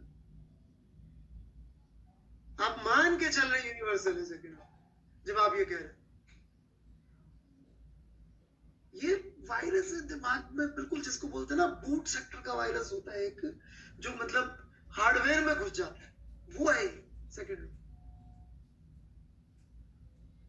मान के चलते कि ये तो सत्य है ही सही, कोरोना वोरोना नहीं, ये बहुत ज्यादा डीप वाला वायरस है।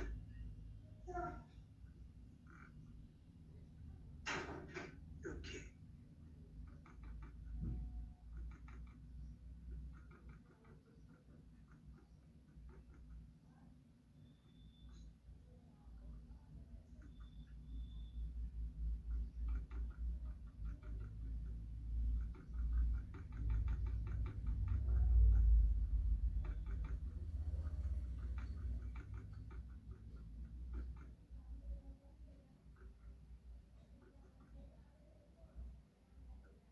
ओके, एक बच्चे ने ये जरूर पूछा, इसको क्वेश्चंस में कैसे अप्लाई करेंगे, अप्लाई करते हुए ध्यान रखेंगे, बस इतना सही है।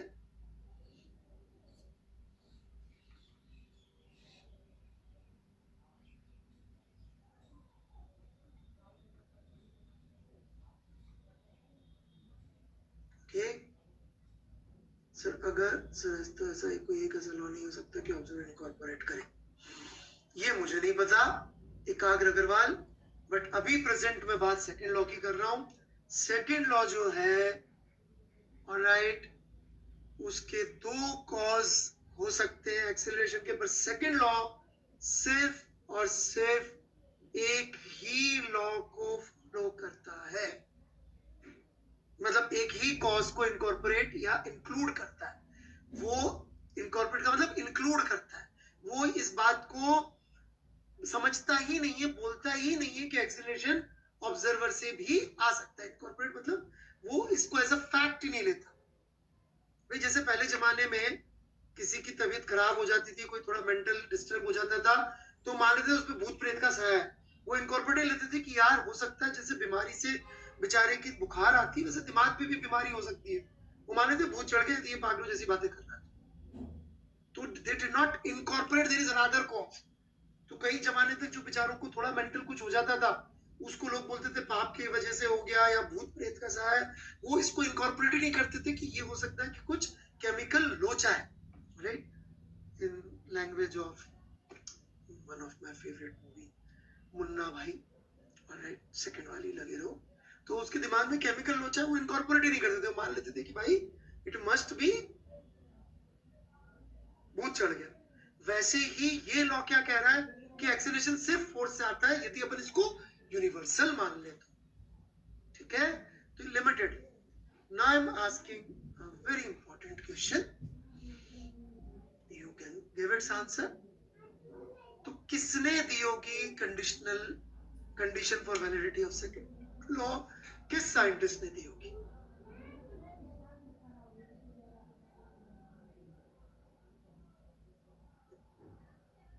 अरे मेरा नाम मत लिखिए, I am not a scientist. बड़े बड़े हाथ जोड़ता हूँ, आई एम जस्ट बहुत ही छोटा सा फिजिक्स का मामूली सा टीचर हूँ, ऑलराइट, जिसको बहुत प्यार है सब्जेक्ट से बेइंतहा, इस वजह से जो है डीपली सोचता हूँ, ऑलराइट।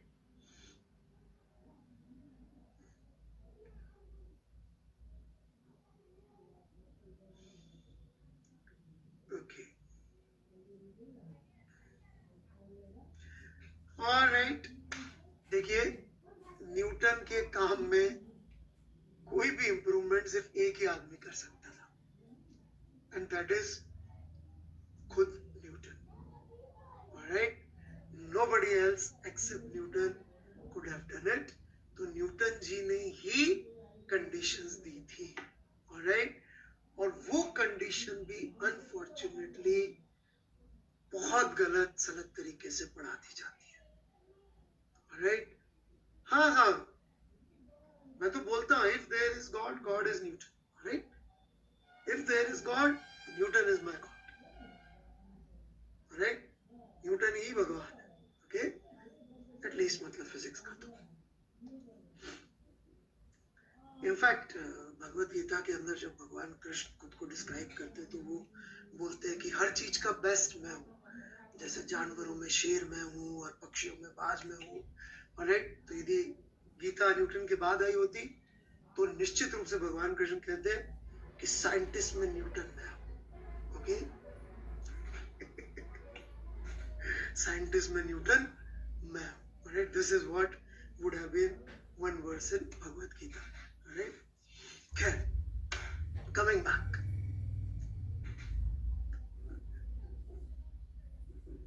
सो न्यूटन ने कंडीशन दी थी और उस कंडीशन को भी हम लोगों को गलत सलत तरीके से पढ़ा दिया जाता है. किताब भी कई बार ये बात को बहुत क्लियरली नहीं कहती क्योंकि कॉम्प्लिकेटेड है. ओके, आपको पता है उस कंडीशन का नाम? Any guesses? सबने सुना? हिंट, सबने सुना?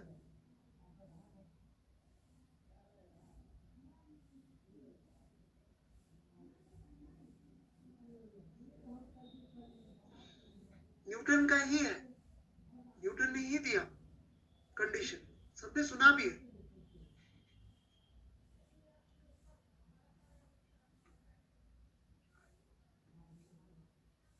Actually, it is Newton's first law, which gives condition.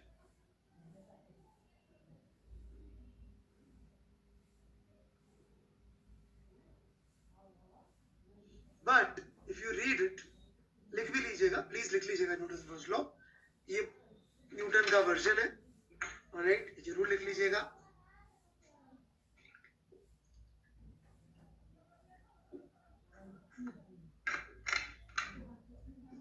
इसको पढ़ेंगे तो इसमें कहीं कुछ नहीं लिखा हुआ,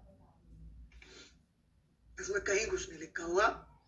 ऑलराइट, कोई भी इसको इस फॉर्म में लिखता ही नहीं है, इंक्लूडिंग न्यूटन ने भी नहीं लिखा था.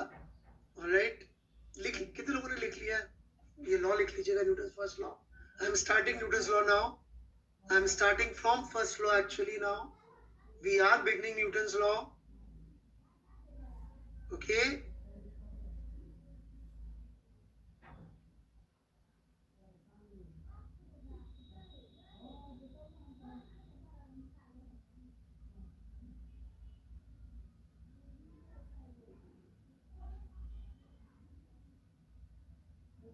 I am starting first law today, Newton's law.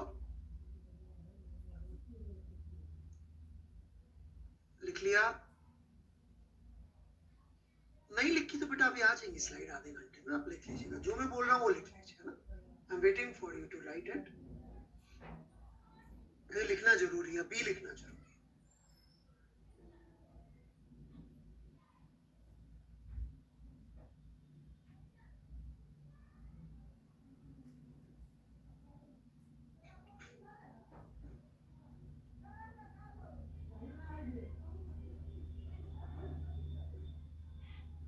चलिए मैं मान लेता हूँ लिख लिया होगा. बढ़ा रहा हूं मैं आगे. ओके, नाउ अब ये जो लॉ में लिखा हुआ है, that an object will remain at rest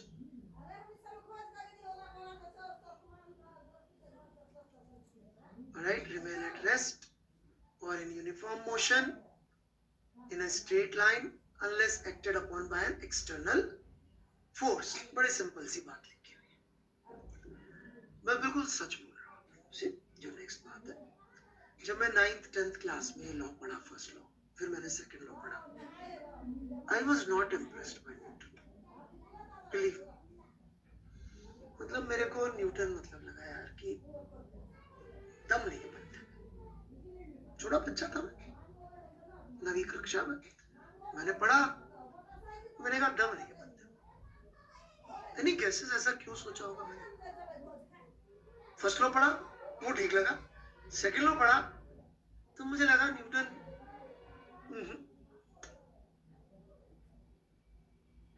कोई तुक्का मार सकता। ना ना, it is not obvious.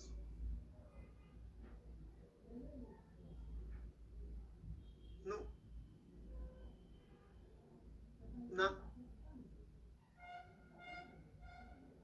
No no no, sorry, no.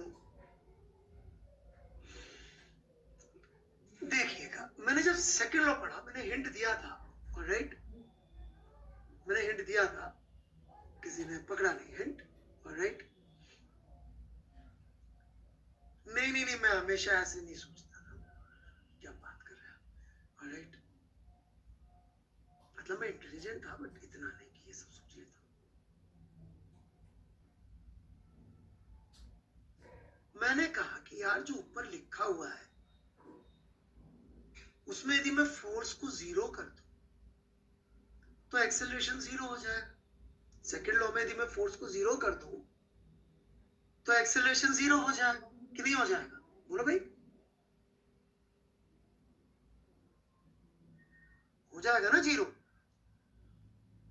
अपन भी आपकी तरह की यूनिवर्सल लॉ है, अपन को भी कहां इतना किसको आता है? हमारी यूनिवर्सल लॉ है सेकंड, फोर्स को जीरो पुट एक्शन जीरो हो जाएगा। और यहाँ जो ऊपर अंग्रेजी में इतना सारा लिखा हुआ है, ये एसेंशियली क्या कह रहा है? वो यही तो कह रहा है कि फोर्स जीरो का तो एक्शन जीरो हो जाएगा, यही तो कह रहा है वो अंग्रेजी में। तो मैंने कहा यार ये न्यूटन जो है, जो बात सेकंड में दे रहा है वो फर्स्ट में उसका एक स्पेशल पार्ट दे रहा है। चल मान ले स्पेशल शायद किसी चीज से अच्छा भी होता तो हुई तो उसकी कोरोलरी ना थ्योरम का पार्ट ही हुआ ना। तो बस सेकंड लॉ जान लो, सारा फर्स्ट लॉ तो जरूरत ही नहीं है। न्यूटन जबरदस्ती दो लॉ बना दे रहा, बच्चों को परेशान कर रहा। मैंने कहा आदमी इंप्रेसिव नहीं है यार, जो चीज सेकंड लॉ से निकल रही है वो चीज उठा के जो है अलग से दे रखता है। काहे का इंटेलिजेंट, जबरदस्ती लोग इसको बोलते मान है। और मास्टर बोल रहा फिजिक्स का, भाई तू सेकंड लॉ भी लिख ले, फर्स्ट लॉ भी लिख ले, और दोनों को रट ले अच्छी तरीके से, और लिख के आना एग्जाम में, मार्क्स वार्क्स मिल जाएंगे। रट्टा वट्टा अपन ने मान लिया, मार्क्स वार्क्स भी आ गए, बट कॉन्फिडेंस ना, मजा नहीं आया। वो तो जब मैंने पढ़ाना शुरू किया, आईटी की तैयारी करी, तब भी समझ में नहीं आया। तब भी थोड़ा लगा कि यार शायद कुछ तो और है, शायद कुछ तो और है। जब पढ़ाना शुरू किया तब मैंने कहा यार ये तो बंदा, जहां जाओ कैलकुलस, इसका नाम फ्लूइड, इसका नाम वेव साउंड, इसका नाम ऑप्टिक्स, इसका नाम जो नाम ले लो हीट, इसका नाम। नहीं कहा ये आदमी ये गड़बड़ नहीं कर सकता भाई, ये आदमी ऐसी गलती करते इम्पॉसिबल, कुछ तो और है, कुछ तो और है। फिर मैंने थोड़ी अच्छी किताबें पढ़ी, उनमें ढूंढा, थोड़ा बातचीत किया, फिर मेरे को चमका कि कुछ और भी होता है लोग में, ऑलराइट। और इट में सीन का मतलब ये है भाई कि एक्चुअली इसकी हिस्टोरिकल फैक्ट ये है, लोग चैटिंग पे टाइम वेस्ट कर रहे हैं, ओके। हिस्टोरिकल फैक्ट ये है कि एक्चुअली इस लॉ की जो फाउंडेशन है ये गैलीलियो गैलीली ने डाली थी, ओके। गैलीलियो गैलीली ने कैसे डाली थी? उन्होंने एक्सपेरिमेंट करके बोला था, इनफैक्ट थोड़ा सा आप चाहे तो मैं पीछे ले जाता हूँ, कोई इश्यू नहीं है उसमें। 2-3 हजार साल पहले जो एरिस्टोटल नामक एक फिलोसफर थे, उन्होंने एक भारी फिलॉसफी पटक दी। उन्होंने क्या बोला कि चीजें अपनी नेचुरल स्टेट में रहना चाहती है, राइट। लोगों ने कहा यार सही बात होगी। उन्होंने पूछा कैसे? लोगों ने कहा भाई ऐसा है कि, उन्होंने जवाब दिया कि भाई ये जो पंख होता है ना, पंख चिड़िया का, ये उड़ता है। उन्होंने कहा उड़ता है साहब, बिल्कुल उड़ता है। क्यों उड़ता है? क्योंकि चिड़िया से आया, चिड़िया आसमान कहाँ होती है, आसमान में उड़ती है ना, इसलिए पंख उड़ता है। लोगों ने कहा बहुत बढ़िया बात यार। फिर लोगों ने बोला यार ये पत्थर डूब जाता है पानी में, राइट, या पत्थर गिर जाता है जमीन की तरफ। बोला क्यों? जमीन से आया, तू कहां जाना चाहेगा पत्थर? जमीन पे वापस। यार जबरदस्त लॉजिकल बात कर रहा है। लोगों ने पूछा भाई ये जो ऑयल है, ऑयल ये तैर जाता है पानी में, क्यों? क्योंकि ये पानी से ही तो आया, जो लकड़ी ने चीजों ने पानी सोखा था वो आया, इसलिए तैर जाता है पानी में, फिर ये पानी से आया। Very impressed. फिर लोगों ने कहा यार अपन ये पैन के ढक्कन को पुश करते ही रुक जाता है। बोला हेलो इसमें क्या, तुमको मैं खाने पीने को तो तुम इधर उधर भागोगे, बैठ के आराम से खाओगे पियोगे, सब आराम से बैठ के खाट पे बैठ के खाएंगे पियेंगे सब। तो चीजों की नेचुरल स्टेट क्या है? आराम से खाट पे बैठ के खाने पीना। तो चीजें क्यों रुक जाती है? क्योंकि उनकी नेचुरल स्टेट रुकी रहनी है। मस्त जिंदगी चल रही दुनिया में लोगों की, फर्स्ट क्लास। लोगों ने कहा कि बहुत बढ़िया। बिलीव मी 2000 साल लोग ये मानते रहे, इतना सॉलिड लॉजिक। तो बाद में जब गैलीलियो गैलीली आए, उन्होंने बोला कि नहीं भाई ऐसा नहीं होता, राइट? उन्होंने बोला ऐसा नहीं होता, चीजें जो होती हैं उनकी नेचुरल स्टेट चलने की होती है। ऐसा करके उन्होंने एक एक्सपेरिमेंट किया। आप चाहे तो एक्सपेरिमेंट देख लीजिएगा, वो हमारे डायरेक्ट रिलेवेंट नहीं है इसलिए मैं वो नहीं ले रहा हूं। बट एक्सपेरिमेंट करके उन्होंने प्रूव किया कि चीजों की नेचुरल स्टेट अपनी वेलोसिटी मेंटेन रखना, और उसको चेंज तभी कर सकते हैं जब हम कोई एक्सटर्नल उसमें इंटरफेरेंस करें। वो इंटरफेरेंस यूज किए थे न्यूटन, उसको फिर फोर्स का नाम देके आगे बढ़ाया, ऐसे कहा है।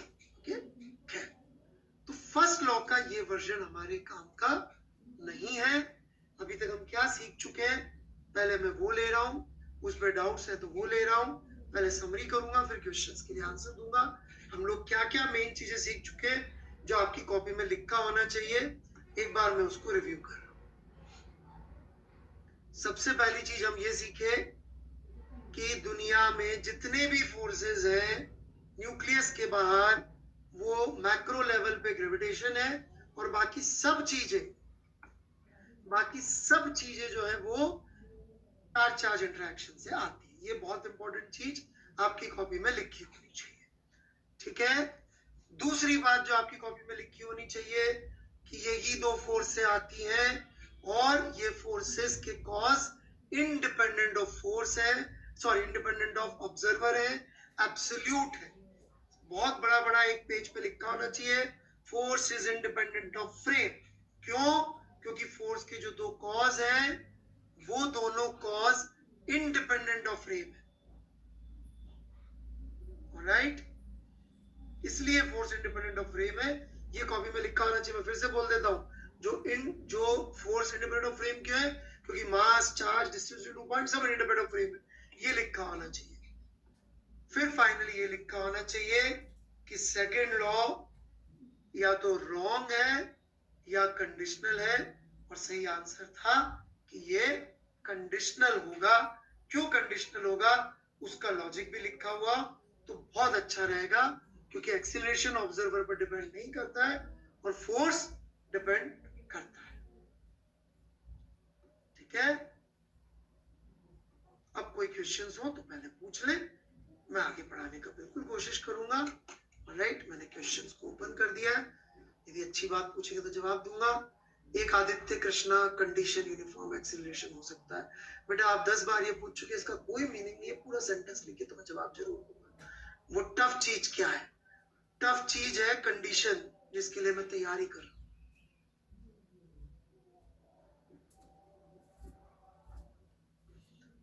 बेटा what was tough today? I assume it's a compliment to my teaching and your focus. All right.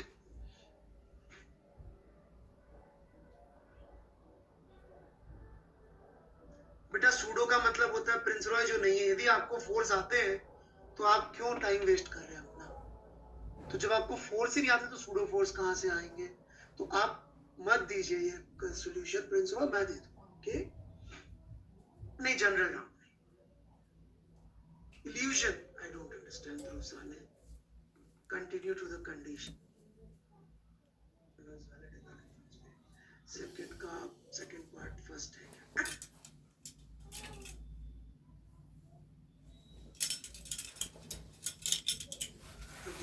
Condition अभी पढ़ाई नहीं है मैंने, कंडीशन अभी तो बोला कंडीशनल है।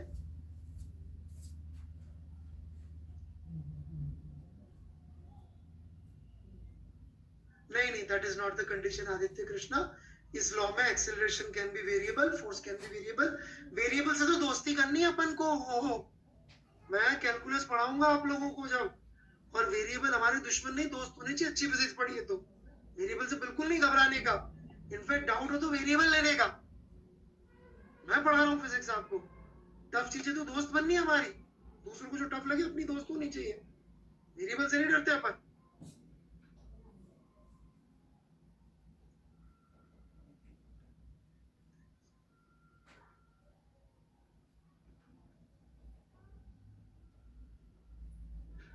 गैलीलियो ने दिया था पहले, परंतु मैं क्वेश्चंस बंद कर रहा हूँ ताकि मैं जवाब दे सकूं. गैलीलियो ने दिया था, पर न्यूटन के नाम पे क्यों कहते हैं? Because Newton was the first person जिन्होंने मैथमेटिकल फॉर्म में बातें लिखनी शुरू करी. गैलीलियो ने प्रपोज जरूर किया था. गैलीलियो ने वैसे न्यूटन ने ऐसा कहा है कि if I have been able to see farther than others, यदि मैं दूसरों से दूर देख पाया तो इसलिए क्योंकि I was standing on the shoulder of giants. मतलब मैंने बड़े बड़े लोगों के कंधे पर चढ़ के दूर देखा है. तो न्यूटन ने गैलीलियो को इसका क्रेडिट अच्छा खासा दिया. इनफैक्ट अपने लॉज का क्रेडिट बहुत दिया न्यूटन ने गैलीलियो को.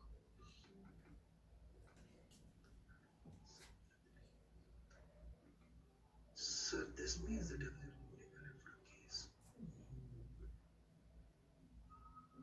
नहीं, कुशाग्र सिंह ऐसा कुछ भी नहीं है. एग्जाम्पल्स दो ना सर, दो टाइप के. जहां दिया ना बेटा चीटी वाला, अभी आ जाएगा आपके पास में.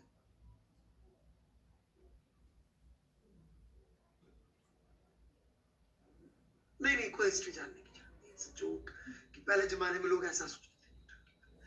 एरिस्टोटल की हिस्ट्री जानने की जरूरत अभी भी समझ नहीं आया. न्यूटन फर्स्ट लॉ नहीं मैंने पढ़ाया ही क्या? Newton first law as a condition नहीं पढ़ाया.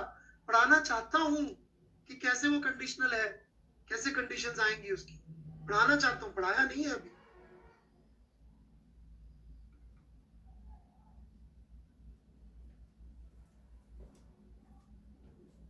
कांस्टेंट से कोई मतलब नहीं है. डार्क नहीं, बिल्कुल नहीं. जब हम अलजेब्रा में हम एक्स लिखते हैं ना तो कांस्टेंट होता है क्या? वेरिएबल अलाउड होता है ना, तो वेरिएबल है. What was the question? नहीं वो नहीं बता सकता, सॉरी. कंडीशनल है तो क्या न्यूटन्स का लॉ?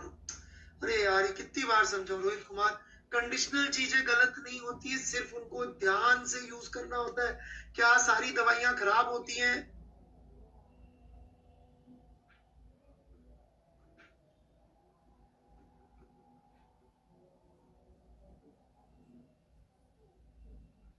प्रूफ तो कर दिया. Force is independent of frame. Sir अगर फोर्स के दो कॉज में से कोई भी कॉज डिपेंडेंट होता तो सर फोर्स क्या होता है? कुछ नहीं समझ में आया, सॉरी.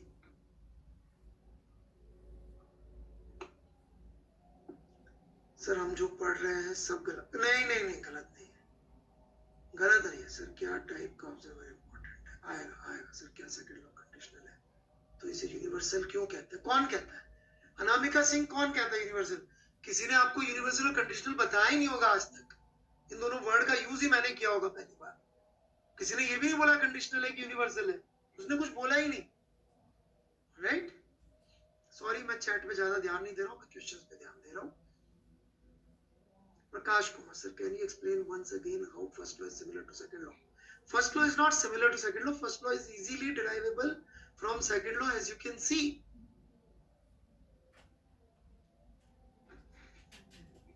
F को 0 पुट कर दीजिए, एक्सेलरेशन 0 होगा. यही तो कह रहा है first law. Second first law और क्या कह रहा है?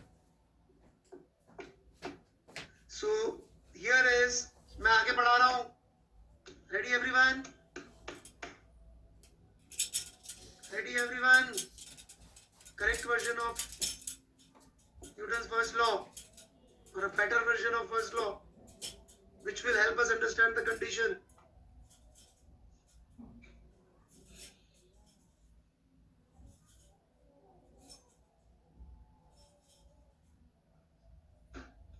Sorry to disappoint you. अभी भी मैंने पूरा नहीं बताया. Alright. लेकिन yes, we are there. Alright. Better interpretation of first law is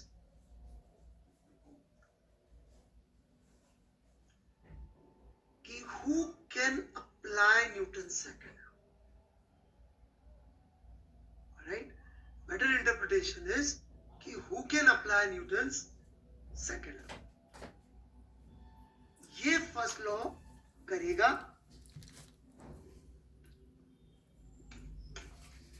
alright, नहीं ये लिखने की जरूरत नहीं है, alright.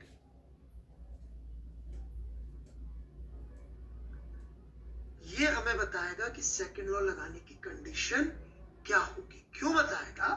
Because Newton's second law does not acknowledge the observer, does not acknowledge the observer. वही चीज जो मैंने पहले बताई थी, राइट, एज कॉज. तो फर्स्ट लॉ क्या करेगा? फर्स्ट लॉ कंडीशंस पुट कर देगा ऑब्जर्वर पे. फर्स्ट लॉ कंडीशंस पुट कर देगा. Who means मतलब पता है, right. Provide restrictions for first law's correct applications. Right? वो conditions put करेगा. This is what first law is going to do. Right? मतलब कि इतना सा हम कह रहे हैं, न्यूटन फर्स्ट लॉ हमें बताएगा कि सेकंड लॉ को लगाने की कंडीशंस क्या है. ठीक है? क्यों बताएगा? क्योंकि सेकेंड लॉ खुद ये काम नहीं कर पाता. क्यों नहीं कर पाता? क्योंकि उसमें ऑब्जर्वर के लिए कोई जगह ही नहीं है. ठीक है? चलिए चैट पे पूछ लीजिए बेटा, मुझे पूछ रहे हैं, मैं आगे नहीं बढ़ रहा. कई बच्चे डाउट पूछ रहे सर, बैच क्या है कंडीशंस. आएंगी.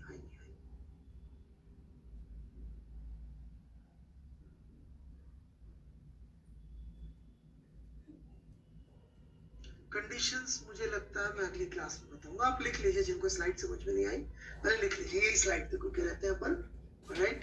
फिर उसके बाद जाएंगे.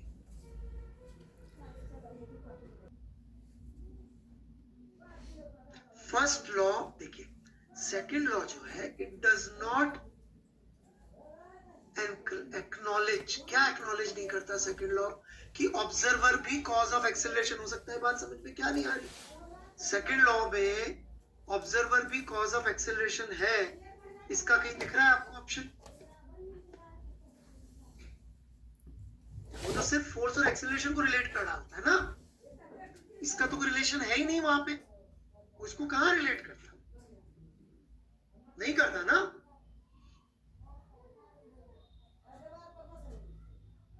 वो इसको रिलेट नहीं करता. राइट, इतना सा मैं कह रहा हूं. तो फर्स्ट लॉ क्या करता है? फर्स्ट लॉ जो है वो आकर आपको ये बताता है कि कौन सी रिस्ट्रिक्शंस और कंडीशंस हमें लगा.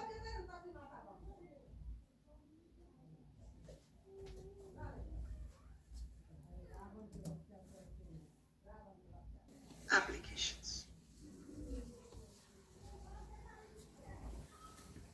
राइट. वो कंडीशंस पुट करेगा. This is what first law is going to do, right. मतलब कि इतना सा हम कह रहे हैं, न्यूटन फर्स्ट लॉ हमें बताएगा कि सेकंड लॉ को लगाने की कंडीशंस. इसका तो कोई रिलेशन है ही नहीं वहां पे. उसको कहां रिलेट करता? नहीं करता ना.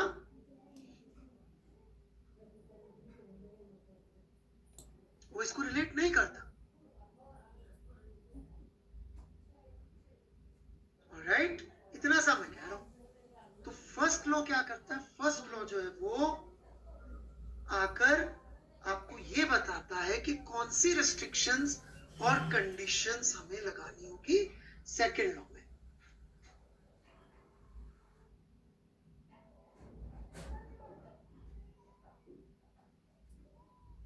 बस इतना सा कह रहा है. फर्स्ट लॉ बताएगा कि भी लगा सकते हैं कि नहीं लगा सकते. वो फर्स्ट लॉ को हमें ऑब्जर्वर की तरह से इंटरप्रेट करवाना पड़ेगा, रादर देन सेकेंड लॉ की तरह.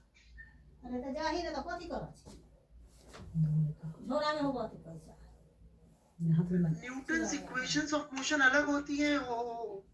Newton's Newton equation of motion होती है v equal to u plus at equal to ut plus half at square. वो न्यूटन लॉ ऑफ मोशन नहीं है, ठीक है। न्यूटन लॉज ऑफ मोशन होते हैं जो अपन ने ये स्टेटमेंट लिखा था अभी, ये फर्स्ट लॉ है, ये सेकंड लॉ है, और थर्ड लॉ तो भी मैं बोल ही नहीं रहा हूं। और न्यूटन इक्वेशंस ऑफ मोशन तो बिल्कुल ही अलग है, ठीक है। सत्य परत गति मास को जीरो कर दे। बेटा मास को जीरो कर दे इसका कोई मतलब होता है क्या बेटा? ये मैथ्स की इक्वेशंस थोड़ी कि मास को जीरो कर दिया, कैसे होएगा जीरो मास? हम न्यूटोनियन फिजिक्स में कोई फिजिकल ऑब्जेक्ट होगा ना, फिजिकल ऑब्जेक्ट का मास कैसे जीरो होगा भाई? क्या मतलब है इस बात का? कोई मतलब ही नहीं न्यूटोनियन फिजिक्स में जीरो मास का, ठीक है। तो कंडीशन जो है उसको बोलते हैं इनर्शियल फ्रेम। और अगला लेक्चर होगा ऑन इनर्शियल फ्रेम, ठीक है। किस पे होगा अगला लेक्चर? इनर्शियल फ्रेम, ठीक है। और बस उसके एक दो लेक्चर बाद से मैं होमवर्क भी देना शुरू कर दूंगा। लेकिन मैं पहले चाहता हूं कि आपको फिजिक्स वर्ड मतलब फिजिक्स वर्ड समझ में आ जाए बस, कि फिजिक्स मतलब ये होता है, ये फालतू चीजें नहीं होती फिजिक्स। और इससे सवाल भी सॉल्व हो सकते हैं और सही सॉल्व हो सकते हैं एक्यूरेसी से। ये जब तक नहीं कर लूंगा मैं नहीं करवा रहा सवाल सॉल्व, ठीक है। तो अगली क्लास होगी इनर्शियल फ्रेम, ठीक है। और होमवर्क के लिए थोड़ा सा वेट करना पड़ेगा। आपका एंथुसियाज्म मुझे बड़ा अच्छा लग रहा है कि आप होमवर्क करना चाहते हैं, बट गलत तरीके से सही भी कर लिया तो क्या फायदा? 64/16 6 से 6 काट के कर लिया तो इससे तो नुकसान ही है ना, है। 64/16 6 से 6 काट के सही आंसर ले भी आया तो क्या मिलेगा, है ना। So thank you very much, बड़ा मजा आया आप लोगों के साथ आज मुझे भी। Alright, I really enjoy teaching you all. Alright, so let's meet again for Baahubali part 2 का आधा हुआ, इंटरवल तक हो गया। इंटरवल तक नहीं बताया था शायद, तो इंटरवल के आगे की कहानी जारी रहेगी अगली क्लास में। Thank you, bye bye.